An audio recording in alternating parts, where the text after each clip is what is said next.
ऐ दरिया तेरी खैर नहीं, ऐ दरिया तेरी खैर नहीं, बूंदों ने बगावत कर ली है और बुज़दिल ना समझ नादान, इनको लहरों ने बगावत कर ली है। और ऐ तलवार तुझे झुकना होगा, गर्दन ने बगावत कर ली है। तो इस सरकार को झुकना पड़ेगा। हम सवाल कर रहे हैं सत्ता से, इसका मतलब देश के प्रति ईमानदार है।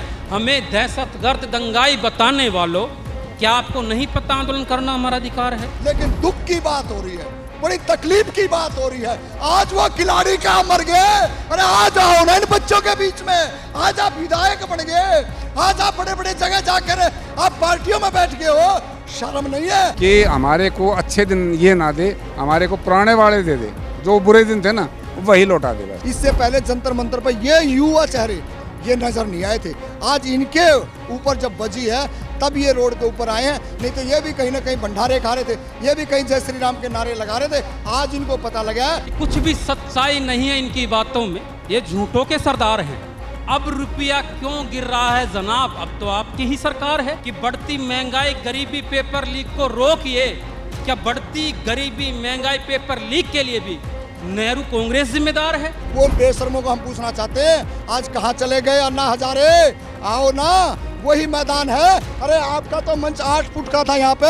हम तो बिहार नालंदा डिस्ट्रिक्ट से हैं। अभी इन्होंने हमको बुलाया, गोपालगंज में हम 16.5 महीना काम कर रहे थे, उस तनख्वाह छोड़ के आंदोलन में हम आए हैं। किसके लिए आए? बच्चों के लिए आए हैं। बहुत निकम्मे इनके MP MLA हैं जो पार्लियामेंट के अंदर एक बात कहते, कट्टारे मुल्लारे भट्टारे, उनसे इस देश की आम जनता क्या उम्मीद कर सकती है? मेरा नाम रामफल जांगड़ा है और इसी आंदोलन को समझने के लिए, सपोर्ट करने के लिए आए हैं। तो आप जो यहाँ आए हैं, यहाँ आपकी मांगे क्या हैं? मांगे, फर्स्ट मांग तो यही है कि इस देश के अंदर जो पेपर लीक है वो पेपर लीक ना हो, क्योंकि जो जितने भी जो बच्चे हैं वो बच्चे, तमाम जो बच्चे हैं वो मीडियम फैमिली से आते हैं, और एक बार बच्चे के लिए पेपर देना और इतना खर्च उठाना, और फिर बच्चे के ऊपर इतना प्रेशर हो जाता है कि बच्चा भी नहीं समझ पाता और पेरेंट्स भी नहीं समझ पाते हैं। क्योंकि जब 15-17 साल पेरेंट्स बच्चे के ऊपर पैसा लगाता है और उसके बाद में उसको निराशा हाथ लगती है, तो दोनों चीज़ें है ना एक साथ कनेक्टेड हो जाती हैं, तो ब्लास्ट होना स्वाभाविक बात है। सरकारों की नाकामी है, ये सरकारों ने देखना चाहिए कि कितनी पारदर्शिता से ये पेपर करवाए जाएँ और देश के अंदर एक अमन शांति का माहौल बना चाहिए। लेकिन एक बार पेपर लीक हो जाए, 2 बार हो जाए, यहाँ तो कई बार पेपर लीक हुए हैं जिसका आक्रोश जनता में है। और साथ के साथ एक चीज़ और भी निकल के आ रही है, जो लगभग समथिंग है 1 लाख स्कूल देश के अंदर बंद हुए हैं। ये बहुत बड़ा विषय है कि आप एक तरफ सरकारी स्कूलों को बंद कर रहे हो, प्राइवेट को बढ़ावा दे रहे हो, तो इसका मतलब आप सीधा ही कह दो ना, इस देश के आम जनमानस जो है, मजदूर है, उसको हम देखना नहीं चाहते, उसको मिटाना चाहते हैं, मारना चाहते हैं। आप ये अनाज का देने का बहाना, ढिंढोरा पीटना, ये बंद करें। और वही रोष है, आज उस रोष में शामिल होने के लिए हम जंतर मंतर पर आए हैं, और पहले भी आए थे, और लगातार 20 तारीख तक अब जंतर मंतर पर रुकेंगे। सरकार स्वयं ये देखे कि इतना बड़ा पढ़ा लिखा सब कुछ करने वाला एक साइंटिस्ट है, अगर वो भी इतना लंबे समय से हड़ताल पर, भूख हड़ताल पर बैठा है, और उसके साथ में जो बच्चों का कोई एक्सपीरियंस नहीं, उन्होंने भी ये कदम उठाया। क्यों उठाया? मजबूरी है ना, कोई शौक में भूखा नहीं रहता है। ये सारे की सारी ये सरकार की नीति, सरकार का रवैया बताता है कि सरकार मान रही है। पहले भी जो आंदोलन हुए थे 10-11 दिन के अंदर सरकार घुटने के बल आ गई थी, और इस सरकार से तो उम्मीद उठ चुकी है। अब आम जनता कह रही है, हम कह रहे हैं कि कम से कम कोई कार्यकर्ता, कोई झंडा उठाने वाला नहीं, कोई दरी बिछाने वाला आ जाता। लेकिन इतना मतलब इनका जमीर मर चुका है कि कोई भी आके इतने बड़े और देश की राजधानी के अंदर नहीं आ रहे, तो इससे बड़ी शर्म की बात शायद इस सरकार के लिए कोई भी नहीं होती। मौतों के ऊपर राजनीतिक करना, झूठ बोल के जनता को गुमराह करना, पैसे बांट करके वोट लेना। पहला दिन हमने इसी जगह पे विरोध झेलना पड़ा था कि ये जो सरकार है ये डेड बॉडी के ऊपर भी झुकने वाली नहीं है। आप तो भूख हड़ताल की बात करते हो, लेकिन कुछ ही छात्रों ने यहाँ से विरोध किया, कह रहा जी आप ऐसे मत बोलो। क्यों नहीं बोलें? हमने ये सरकार जब सत्ता में आई है, और इस सरकार को 2000 से हम देखते आ रहे हैं, 2000 पहले से हम इसको देख रहे हैं कि ये सरकार किस तरीके आई है, इनका क्या एम है। ये तो सिर्फ हिंदू मुस्लिम और धर्म की राजनीतिक पाई थी, सामाजिक मुद्दे इनके हैं ही नहीं। और हम आज भी हम कहना चाहते हैं, अगर जो जनता 20 तारीख को आ रही है, जो जनता आज है, वो ये तो बिल्कुल समझ ले कि ये आपकी बात को मानेगी सरकार, नहीं मानेगी। लेकिन आपने भी मजबूती से के साथ अगर डटे रहोगे, लंबा समय से डटे रहोगे, तो हो सकता है इनका पतन हो जाए, अन्यथा बहुत मुश्किल है। बहुत क्रूड सरकार है, बहुत निकम्मे इनके MP MLA हैं जो पार्लियामेंट के अंदर एक बात कहते हैं, कटवारे, मुल्लारे, भटवारे। उनसे इस देश की आम जनता क्या उम्मीद कर सकती है, ये सोचने का विषय है जनता को भी। और आज जो हालात बद से बदतर हो रही है, चाहे किसानों को ले लो, महिलाओं को ले लो, स्कूलों कॉलेजों के अंदर, यूनिवर्सिटियों के अंदर जब शाखाएं लग रही हैं, हर गली नुक्कड़ पे शाखाएं लग रही हैं, जितना भी सिस्टम है ब्यूरोक्रेसी का, उसमें सारे के सारे लोग जो है ना एक RSS आइडियोलॉजी के भेजे जा रहे हों, तो हम कहाँ किससे उम्मीद करें। अब छात्रों से उम्मीद है और छात्रों ने आके मोर्चा संभाला है। इसमें बिल्कुल एक तरफा है कि ये सरकार का लास्ट एंड फाइनल चल रहा है। ये कितना ही समय पकड़ लो, महीना पकड़ जाए, 2 महीने पकड़ जाए, 6 महीने, इससे ज़्यादा ये नहीं हो सकता। अगर इनको लज्जा होती, शर्म होती, तो ये करते नहीं। आप MP खरीदते हो, आप पूरी पार्टियों को, क्षेत्रीय पार्टियों को ख़त्म कर रहे हो, आपका उधर ध्यान है, इधर ध्यान नहीं है कि देश के जो रीढ़ है, हम 5 साल में चले जाएंगे, 10 साल में चले जाएंगे, ये किसके भरोसे छोड़ के जाएंगे? इन संघियों के भरोसे देश छोड़ेंगे? ये तो इस देश को खत्म करने पे तुले हुए हैं। इस देश के यूथ को, इस देश के पढ़े लिखे छात्र को आगे वो आएंगे और उनको ये बागडोर दे के जाना हमारी जवाबदेही, हमारी जिम्मेदारी है, ताकि इस देश को जो लूटने वाले लोग थे, आगे को लूटने वाला पैदा ना हो। हमारी भी 60 साल की उम्र होने को जा रही है। इससे पहले जंतर मंतर पर ये युवा चेहरे ये नज़र नहीं आए थे। आज इनके ऊपर जब बजी है तब ये रोड के ऊपर आए हैं, नहीं तो ये भी कहीं ना कहीं भंडारे खा रहे थे, ये भी कहीं जय श्री राम के नारे लगा रहे थे। आज इनको पता लगा है कि तुम्हारे स्कूल, कॉलेज और पढ़ाई में जितना पैसा लग रहा है, जितनी डिग्री लेने में आपने आगे आगे बढ़ोगे, तो माँ बाप नहीं है, दादा, परदादा और बाप की और खुद की एनर्जी लगा करके भी कुछ कर नहीं पा रहे, सब कुछ ध्वस्त हो रहा है। अरे पिछली सरकारों का आप क्या मुकाबला करोगे, जिन्होंने स्कूल बना के दिए, कॉलेज बना के दिए और इस भूखमरी से हमारे को उठा के दिया। आज उनके ऊपर पूछते हो, बार बार टिप्पणी करते हो, जवाहरलाल ने ये करा, इंदिरा ने ये करा, राजीव ने ये किया। अरे ये कंप्यूटर भी जिसकी जो देन है वो भी उन्हीं की देन है। हम ये नहीं कहते कि उनसे भी गलतियाँ हुई हैं, लेकिन आप तो सबके ऊपर पर्दा डाल के ये कहते हो उन्होंने करा। अरे उनको इसीलिए तो हटाया था कि आप अच्छे काम करोगे, लेकिन आप अपनी गलती ना देख करके दूसरे पे थोपने का प्रयास करो। इसका मतलब सीधा सीधा आप डिक्टेटरशिप पे हो, आप तानाशाही पे हो और आपका पतन होने वाला है। देखिए 34 दिन तक पहलवानों का यहाँ धरना था, जहाँ आप खड़े आपके बैक साइड में। हम 34 दिन तक पहलवानों के बीच में रहे और पूरा प्रोटेस्ट को हमने देखा, पूरा मीडिया ने भी लगभग हम कहीं कवर किया और जितना भी हो सके था। वो ताकतवर कौम के बेटियाँ थी, वो देश की बेटियां थी, लेकिन उसके प्रति भी इस सरकार की क्या हालात थी, क्या नजरें थी। तिरंगा को नीचे लपेट दिया। अब कोई भी बगैर मंच से डिसीजन के बगैर या तो चलोगे सारे कुछ करेंगे उधर, या फिर सारे के सारे यहाँ रहेंगे। प्रतिनिधि मंडल जाए, 10 लोगों का जाए, 5 लोगों का जाए और सरकार से जाकर ज्ञापन दे और उनको कहे कि ये हमारा ज्ञापन है, इस पर आपने कुछ ना कुछ कार्रवाई करो, उनको सस्पेंड करो, दूसरा शिक्षा मंत्री बैठाओ। तो ये चीज़ जो होंगी तभी माने। वो आंदोलनों से बहुत कुछ सीखा है, किसान आंदोलन से सीखा है, मजदूर आंदोलनों से सीखा है, महिला आंदोलनों से सीखा है। और आपने पहलवानों का बताया कि पहलवानों के आंदोलन में भी बहुत सारे लोगों ने साथ दिया, सपोर्ट दिया, लेकिन दुख की बात हो रही है, बड़ी तकलीफ की बात हो रही है। आज वो खिलाड़ी क्या मर गए। अरे आज आओ ना इन बच्चों के बीच में, आज आप विधायक बन गए, आज आप बड़े बड़े जगह जाकर आप पार्टियों में बैठ गए हो, शर्म नहीं है। आज आपके पास धन है, दौलत है, आज इन बच्चों के लिए आकर करते तो हम खिलाड़ियों के लिए भी कहते। जब हम आपके साथ खड़े थे तो आप आज इन बच्चों के लिए क्यों नहीं हो। तो ये बहुत दुख की बात है। आई विनेश को काटे, आया बजरंग, आज कई दिन हो गए। ये भी तो देश का लाल है, ये भी तो किसी माँ का बेटा है। क्या वही किसी के माँ के बेटे थे क्या? अरे हमने यहाँ साथ दिया दिन रात। ये चेहरा देख लिए, ये चेहरा दिन रात उनका राशन ढोया, साफ सफाई किया, क्या किया इन्होंने, और आज वो कहाँ बैठे हैं। तो ये चीज़ समझने की बात है। हम ये ना करेंगे पुलिस ने गलत किया, पुलिस का काम है सरकार के इशारे पे चलना, पुलिस की गलती नहीं। आका का ऑर्डर आएगा पुलिस को करना पड़ेगा। लेकिन हम क्या कर रहे हैं, अगर आज बजरंग यहाँ खड़ा होता, आज नेता खोकाट वो दूसरी लड़कियां यहाँ खड़ी होती, तो इस आंदोलन को जान मिलती। आज एक बीजेपी नेता है उत्तर प्रदेश में जिनका नाम है राकेश यादव।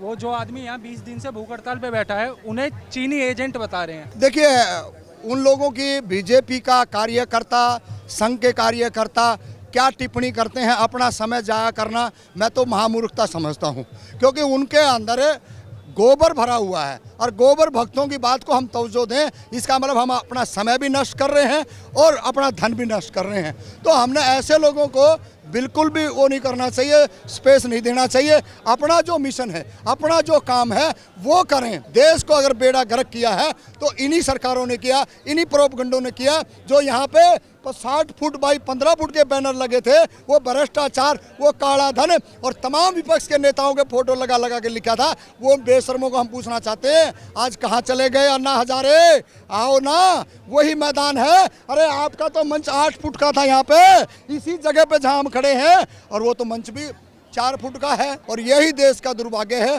कि उस टाइम कांग्रेस पार्टी से लोग खपा थे, समझ नहीं पाए, उनके प्रोपगंडे, उनके झांसे में फंस गए, जिसका खामियाजा हम लगातार 14 साल से हम भुगत रहे हैं। और आगे संभाविक है कि देश का यूथ जगह है और हम उनके साथ खड़े हैं। इनका संघर्ष है, इनकी शिक्षा है और हमारा भी संघर्ष, शिक्षा, दोनों साथ मिलकर के इनको यहाँ से उजाड़ने का और इनको देश से भगाने का काम करेंगे। जैसे उन्होंने कहा था कि कांग्रेस मुक्त भारत, कांग्रेस मुक्त भारत नहीं है, अब बीजेपी और संघ को जो भारत मुक्त बनाना पड़ेगा। देखिए, हमने कह रहे हैं हमारा मोहम्मद असलम नाम है। अब इन्होंने हम तो बिहार नालंदा डिस्ट्रिक्ट से हैं। अभी इन्होंने हमको बुलाया, गोपालगंज में हम 16.5 महीना काम कर रहे थे। उस तनख्वाह छोड़ के आंदोलन में हम आए हैं। किसके लिए आए? बच्चों के लिए आए हैं। तो कितना जज्बा हमारे अंदर में, पूछिए। ये बुलाए हैं, 16.5 महीना काम करते गोपालगंज में। जैसे 20 दिन से सरकार इनकी मांग नहीं सुन रही छात्रों की, तो उस पर आपका क्या कहना है? अब हम क्या मांग कैसे नहीं मांगेंगे? ये पत्रकार महोदय, आपका बहुत बहुत स्वागत है। जय भीम, जय भारत, जय संविधान। आपका क्या? आपके माध्यम से मेरी अपने प्रिय प्रधानमंत्री से गुजारिश है कि हमारे को अच्छे दिन ये ना दे, हमारे को पुराने वाले दे दे। जो बुरे दिन थे ना, वही लौटा दे बस। जो 400 का सिलेंडर था, 60-70 रुपये पेट्रोल था, तो पुराने दिन लौटा दे, हम फिर धन्यवाद करेंगे मोदी जी का। जैसे मोदी जी किसी समय पे कहते थे कि आप मुझे एक मौका दीजिए, मैं 50 दिन में सब कुछ बदल दूंगा। अगर मैं ये नहीं करता तो आप मेरे को जो सजा देंगे मेरे को मंजूर होगी। उस पर आप क्या कहना? हमें सब कुछ पता है। ये था 8 नवंबर 2016 को नोटबंदी में, ये डायलॉग था कि 50 दिन दे दो, फिर चौराहा बता देना, जहाँ कहोगे मैं वहीं आ जाऊँगा। मेरी कोई गलती हो, मेरी कोई जो ना भूल हो, मेरा कोई जो ना गलत इरादा निकल जाए, तो वो 50 दिन तो जा लिए। उसके बाद एक ये भी था, बड़ा नारा था, बहनों भाइयों ना खाऊंगा ना खाने दूंगा, था ना। कितने गुजराती चले गए बैंक लूट के। नीरव मोदी, मेहुल चोकसी, जतिन भाई मेहता और बहुत सारे हैं, विजय माल्या, सब इनकी आंखों आगे गए ना। तो हम गुजारिश यही है घूम फिर के, इस 2014 से इस देश में मनुस्मृति लागू है। संविधान तो इनको चुभता है। संविधान और डॉक्टर अंबेडकर दोनों इनके हिंदू राष्ट्र में सबसे बड़ा रोड़ा है। और इनके जो है ना जो सपने हैं ना, वो कभी पूरे नहीं होंगे भारत में। जो ये सपने देख रहे हैं ना आरएसएस, बीजेपी एक आरएसएस का दूसरा रूप है। मेन जड़ है बीमारी आरएसएस। जैसा कि प्रधानमंत्री ने, कांग्रेस की जब सरकार थी तो उस समय डॉलर गिर रहा था, तो उन्होंने कहा था रुपया इतना गिरता जा रहा है, तो उसे देख के मुझे बहुत चिंता होती है। और अब लेकिन अब नहीं हो रहा। $1 पे आपने याद दिला दिया, तो मैं एक शेर पढ़ देता हूँ कि $1 पे शेर ये है कि कुछ भी सच्चाई नहीं है इनकी बातों में, ये झूठों के सरदार हैं। कुछ भी सच्चाई नहीं है इनकी बातों में, ये झूठों के सरदार हैं। अब रुपया क्यों गिर रहा है जनाब, अब तो आपकी ही सरकार है। अब रुपया क्यों गिर रहा है जनाब, अब तो आपकी सरकार है। और बढ़ती महंगाई, गरीबी, पेपर लीक को रोकिए। कि बढ़ती महंगाई, गरीबी, पेपर लीक को रोकिए। क्या बढ़ती गरीबी, महंगाई, पेपर लीक के लिए भी नेहरू कांग्रेस जिम्मेदार है ना? तो वो अपनी नाकामयाबी का ठीकरा, अपनी नाकामयाबी का ठीकरा विपक्ष पर फोड़ते हैं। जो बातें 70 साल पहले हुई है, जो लोग इस देश से दुनिया से जा चुके हैं, उन पर फोड़ते हैं। तो ये सरासर नाकाम लोगों की निशानी होती है ना? और मैं एक शेर बोलना चाहता हूँ, ये क्रिकेटर इनके लिए है ना, कि मतलब नहीं है देश से या डर या सत्ता से लग रहा है डर, कि मतलब नहीं है देश से या सत्ता से लग रहा है डर। एक वैज्ञानिक बैठा है भूख हड़ताल पर, क्या इन्हें नहीं है खबर? एक वैज्ञानिक बैठा है भूख हड़ताल पर, क्या इन्हें नहीं है खबर?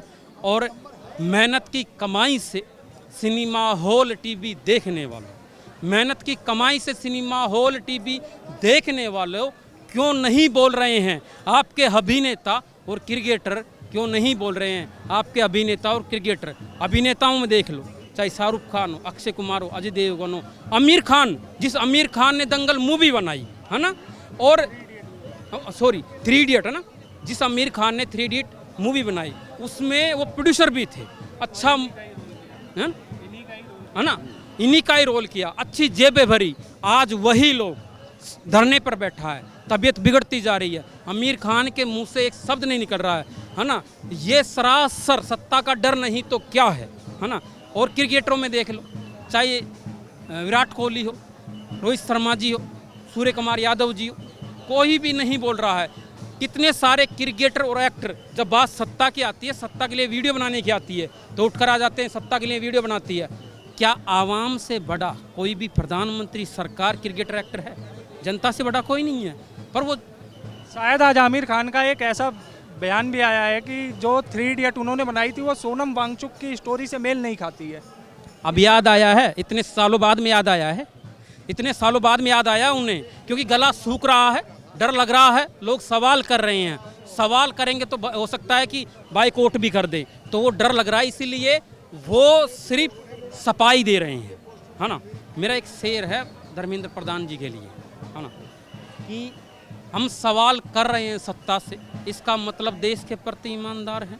हम सवाल कर रहे हैं सत्ता से, इसका मतलब देश के प्रति ईमानदार है। हमें दहशतगर्द दंगाई बताने वालों, क्या आपको नहीं पता आंदोलन करना हमारा अधिकार है? हमें दहशतगर्द दंगाई बताने वालों, क्या आपको नहीं पता आंदोलन करना हमारा अधिकार है? और सत्ता की नाकामयाबियों में खूबियां ढूंढने वाले लोग, सत्ता की नाकामियों में खूबियां ढूंढने वाले लोग, ये देश के गद्दार है। और दिन रात मोदी जी की चरण वंदना करने वाले मीडिया वाले, ये भी तो हुकूमत के चाटुकार है। जैसा कि मैं एक क्वेश्चन पूछूंगा आपसे, प्रधानमंत्री लगातार कहते रहते हैं कि पढ़ेगा इंडिया तो बढ़ेगा इंडिया। आज 20 छात्रों ने नीट पेपर लीक के चक्कर में जान दे दी, और पिछले 20 दिन से सोनम वांगचुक जी यहाँ बैठे हुए हैं। तो प्रधानमंत्री का दावा यहाँ कितना सत्य होते हुए दिख रहा है आपको? इसका मैं जवाब देता हूँ। माननीय प्रधानमंत्री ने रोहित वेमुला और पायल तड़वी की जो हत्या हुई थी संस्थानिक, उसके बाद बोला था स्टेज से, मेरे दलित भाइयों को मत मारो, मुझे गोली मार दो। वो जो कहते हैं उसका ठीक उल्टा होता है। आप पत्रकार महोदय इतने समझदार हो, वो जो कहेंगे ना उसका उल्टा पढ़ लिया करो, बस सारी बात समझ में आ जाएंगी। जो कहेंगे वो काम नहीं होगा, ठीक उसका उल्टा होगा। 14 से जो कहा है सारे उल्टे ही हुए हैं। बस बार बार सोनम पैदा नहीं होते देश में, हैं? इसरो को बेचने वाले सारा देश बेच दिया, हैं? अपने मित्रों को सब कुछ खत्म कर दिया देश को। पहले दी डंका बज रहा है, ऐसी करा दी देश की। बख्श दो इस देश को, बख्श दो।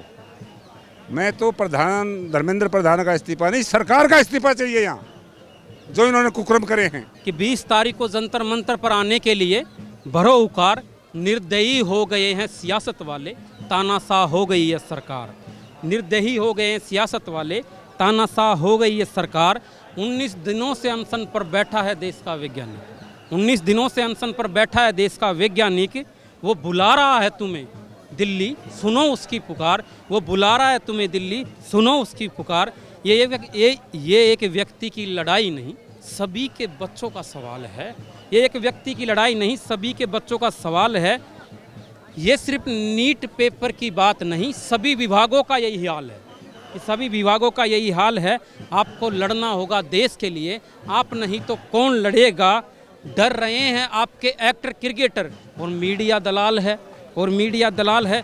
गुरूर हो गया है मोदी जी को कि वो स्थायी है, गुरूर हो गया है मोदी जी को कि वो स्थायी है। ये बोलते हैं कि हम आंदोलन करने वाले दंगाई है, ये बोलते हैं हम आंदोलन करने वाले दंगाई है।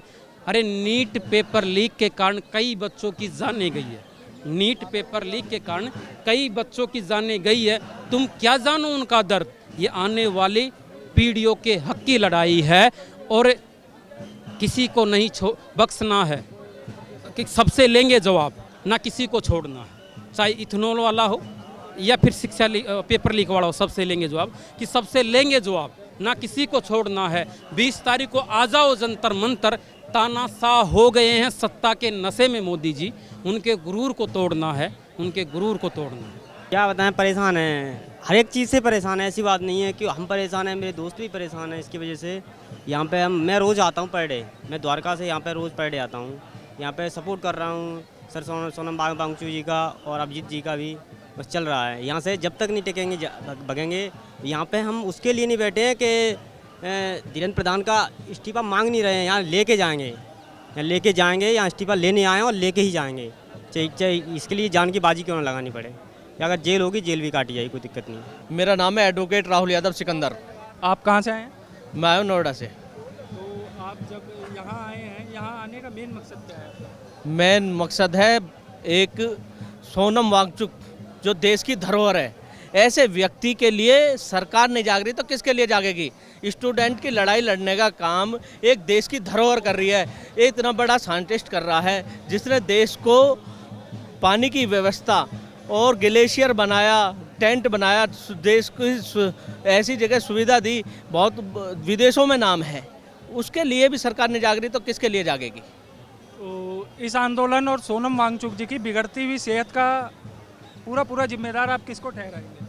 सरकार, वर्तमान सरकार को पूरा जिम्मेदार ठहराते हैं हम, क्योंकि सोनम वांगचुक जैसे इंसान भविष्य की धरोहर हैं, देश की धरोहर हैं और देश की धरोहर को संभालने का काम भारत के राजतंत्र को करना होगा। आगे बढ़ के उनसे माफ़ी भी मांगनी पड़ेगी देश के स्टूडेंटों से और इस्तीफा भी देना पड़ेगा शिक्षा मंत्री को। मेरा नाम नूर हसन है भाई। आप भी इन्हीं के साथ आए हैं? हाँ, मैं सोनम वांगचुक जी को सपोर्ट करने आया हूँ। मैं इससे पहले भी आया हूँ, ये मैं कम से कम 7वीं-8वीं बार आ रहा हूँ मैं, और इनको सपोर्ट कर रहा हूँ। और मैं आपको बताना चाहता हूँ कि देश का युवा जाग चुका है, देश का एक युवा जाग चुका है। और मैं आपको बताना चाहता हूँ कि ऐ दरिया तेरी खैर नहीं, ऐ दरिया तेरी खैर नहीं, बूंदों ने बगावत कर ली है और बुज़दिल ना समझ नादान, इनको लहरों ने बगावत कर ली है। और ऐ तलवार तुझे झुकना होगा, गर्दन ने बगावत कर ली है। तो इस सरकार को झुकना पड़ेगा। और मैं आपको एक चीज़ और बता दूं कि 19 तारीख को ये सरकार झुकेगी। 19 तारीख की शाम तक ये सरकार झुकेगी और 19 तारीख तक शाम तक ये सरकार नहीं झुकी तो 20 तारीख तो जंतर मंतर से लेकर के पार्लियामेंट तक सिर्फ युवा दिखाई देगा आपको, सिर्फ युवा। तो जैसा कि प्रधानमंत्री जी कहते रहते हैं कि पढ़ेगा इंडिया तो बढ़ेगा इंडिया, और उसी बीच ये पेपर लीक हुआ है। तो आप इस पेपर लीक को देखते हुए प्रधानमंत्री के इस दावे को कितना सत्य मानते हैं? मैं आपको बता दूं, देखो, पढ़ेगा इंडिया तो बढ़ेगा इंडिया, ये बहुत अच्छा था। यही बोल करके इन्होंने सत्ता में आए 2014 में। लेकिन आप बताओ कि 2014 से लेकर 2026 तक कितनी विश्वविद्यालय बनी, बताओ आप। ये बता सकते हो कि कितनी तोड़ी गई, कितनी बंद की गई होगी, लेकिन आप एक ये नहीं बता सकते। मैं आपको बताऊं पत्रकार महोदय जी, आप भी बता दीजिए, एक भी विद्यालय उन्होंने बनाया, विश्वविद्यालय बनाया, लेकिन इन्होंने तोड़ा, बंद किया जरूर होगा। गिनती पे बता सकते हो, कम से कम हजारों विद्यालय बंद कर दी। अभी रामपुर में हमारे रामपुर में हमारा एक पार्टी ने, मतलब मैं किसी एक पार्टी से नहीं करना चाहूँगा, आजम खान साहब जो एक अच्छा विश्वविद्यालय बनाया, उनको वहाँ बुलडोजर चलाने का एक्शन दे दिया। बताओ, वो कहते हैं कि ये उनका लीगल वो नहीं बना हुआ है। मैं कहता हूँ यहाँ के ऐसा कौन सा विश्वविद्यालय, ऐसा कौन सा यूनिवर्सिटी है जिसका नक्शा पास हुआ होगा, बताओ आप देश में? ऐसा सारे बंद कर दो। मतलब टेक ओवर तो कर सकते थे, यूनिवर्सिटी को टेक कर देते और बच्चों का भविष्य बिगड़ता नहीं, बच्चे पढ़ते रहते। एक तो जगह नहीं है बच्चों के लिए। मेरा नाम सुनील कुमार गौतम, मैं ग्रेटर नोएडा वेस्ट से आया हूँ। पेपर लीक सब करके इसको बंद करना चाहिए। धर्मेंद्र प्रधान जी को अपना इस्तीफा देना चाहिए, नई व्यवस्था क्रिएट करनी चाहिए ताकि हमारा देश का युवा कम से कम 2 रोटी का जुगाड़ तो करे। वो इस्तीफा देंगे तो लोगों को ये पता चलेगा, आने वाला मंत्री भी ये सोचेगा कि इस्तीफा होता है।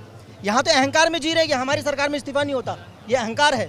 इसलिए यहाँ पे जानना चाहिए, युवा जाग चुका है, अकाउंटेबिलिटी देनी पड़ेगी, आपको जिम्मेदारी लेनी पड़ेगी। यहाँ अभी क्या चल रहा है, एक का बेटा T20, दूसरे का बेटा E20, यही चल रहा है ना। एक T20 चला रहा है, एक E20 चला रहा सारे बच्चे है। विदेश में पढ़ रहे हैं, इनके सारे बच्चे नेताओं के विदेश में पढ़ रहे हैं, गरीब के यहाँ मर रहे हैं, टैक्स लेते हैं यहाँ से, गरीब के बच्चे खिचड़ी मांग रहे हैं, खिचड़ी पर व्यवस्था चल रही है। एक बच्चा खिचड़ी खाकर मतलब पढ़ाई कर रहा है सरकारी स्कूल में, एक की व्यवस्था VIP, और दोनों के टेस्ट लिए जाते हैं एक समानता में, उसमें भी घोटाला, उसमें भी पेपर लीक।